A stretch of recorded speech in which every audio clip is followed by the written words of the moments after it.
खेसारी लाल यादव का नारियल गाना जो कि सारेगामा हम भोजपुरी पे आया है, म्यूजिक सेक्शन में 2 नंबर पर ट्रेंडिंग कर रहा है और 3 मिलियन से भी प्लस व्यूज हो चुके हैं। तो खेसारी लाल यादव का गाना बहुत ही तहलका मचा रहा है यूट्यूब पे। आप लोग इस वीडियो को देखिए और सपोर्ट कीजिए। बहुत ही अच्छा छठ गीत है जिसमें शिल्पी रघवानी काम की है और सारेगामा हम भोजपुरी पे रिलीज हुआ है। तो खेसारी लाल के छठ गाने और भी अच्छे अच्छे आ रहे हैं। ठेकुआ करके कोई गाना आ रहा है जो कि बहुत ही सुपर धमाल है, जो कि कृष्णा बेदर्दी का लिखा हुआ है। तो आप लोग हमारे चैनल पे बने रहिए और हमारे चैनल को भी सपोर्ट कीजिए और वीडियो को लाइक कीजिए और चैनल को सब्सक्राइब कीजिए।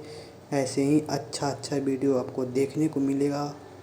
तो आप लोग जाइए सारेगामा हम भोजपुरी पे और खेसारी लाल का ये गाना ज़रूर सुनिए। धन्यवाद। ऐसे ही वीडियो में बने रहिए।